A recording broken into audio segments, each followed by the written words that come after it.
नमस्कार, आप देख रहे हैं बिहार प्राइम 24। ब्रेकिंग। नीतीश की वापसी के साथ ही बिहार में राजनीतिक पारा हाई। क्या सचमुच शुरू हो गई है विकास की नई सुपरफास्ट ट्रेन? जहां एक ओर शिक्षा और टेक में क्रांति की बात है, वहीं दूसरी ओर विपक्ष आरजेडी का महासंग्राम शुरू।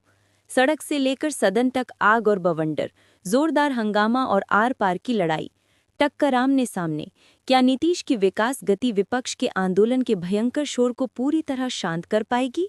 देखिए, बदलता बिहार और इस पावर पॉलिटिक्स के महा एपिसोड में आज की सबसे बड़ी सियासी जंग। बिहार में नई एनडीए सरकार का गठन होने के बाद मुख्यमंत्री नीतीश कुमार ने रिकॉर्ड 10वीं बार शपथ ली है। उनके साथ 26 मंत्रियों ने भी शपथ ग्रहण किया है, जिनमें 3 महिला मंत्री शामिल हैं। नई कैबिनेट में मंत्रियों को विभागों का बंटवारा कर दिया गया है, जिसमें बीजेपी और जेडीयू कोटे के बड़े नेताओं को महत्वपूर्ण जिम्मेदारियां सौंपी गई हैं। इस नए मंत्रिमंडल ने राज्य के विकास एजेंडे को आगे बढ़ाने पर जोर दिया है।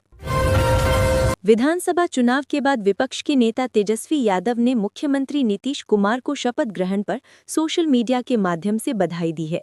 उन्होंने नई सरकार से जनता के हितों को प्राथमिकता देने की अपील की है। चुनाव आयोग के अनुसार बिहार विधानसभा का कार्यकाल 22 नवंबर को समाप्त हो रहा था और इससे पहले ही शांतिपूर्ण तरीके से चुनाव संपन्न कराए गए थे।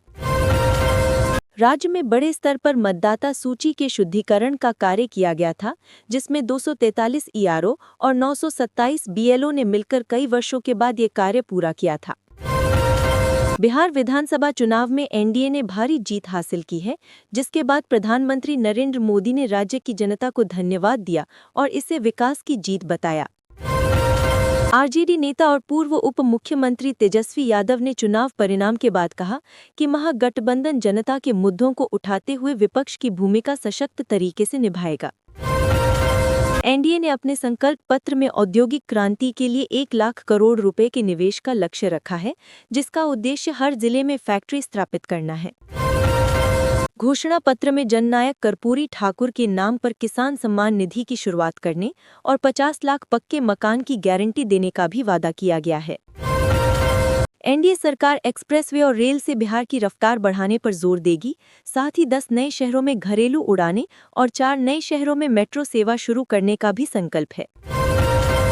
विभिन्न जिलों के डीएम और अधिकारियों ने चुनाव को लेकर मतदान केंद्रों का सत्यापन किया था और मतदाताओं को जागरूकता अभियान चलाकर मतदान के लिए प्रेरित किया था।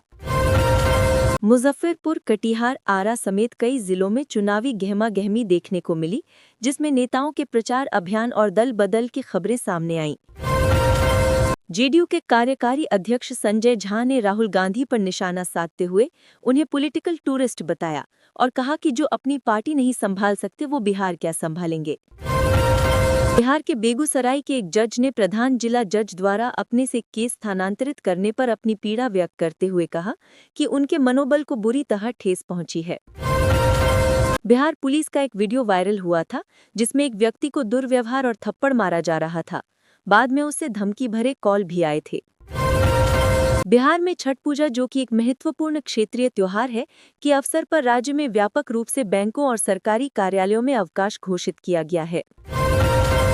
राज्य के कई हिस्सों में बाढ़ और जल जमाव की समस्या से निपटने के लिए नई सरकार ने प्राथमिकता के आधार पर कार्य योजना बनाने का फैसला किया है। शिक्षा और स्वास्थ्य सेवाओं को बेहतर बनाने के लिए नई कैबिनेट ने त्वरित कार्रवाई करने का निर्णय लिया है, ताकि सरकारी स्कूलों और अस्पतालों की स्थिति सुधर सके। राज्य में अपराध नियंत्रण और कानून व्यवस्था को मजबूत करने के लिए पुलिस प्रशासन को और भी अधिक सक्रिय और जवाबदेह बनाने पर जोर दिया जा रहा है। तो ये थी बिहार की आज की 25 बड़ी खबरें। ऐसी ही सटीक और ताज़ा अपडेट्स के लिए जुड़े रहिए बिहार प्राइम 24 के साथ।